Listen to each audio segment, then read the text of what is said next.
The central government says it's the mining company's problem to provide you with a transparent information. The mining company blames the manufacturers. The manufacturers pass the responsibility back to miners. And the car workers, they say, yeah, we are too far away from that place you are talking about. We can't see what's truly happening there.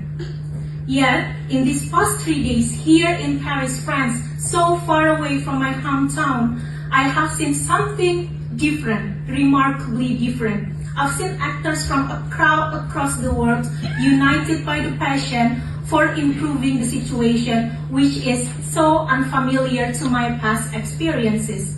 And this OECD forum gives me hope.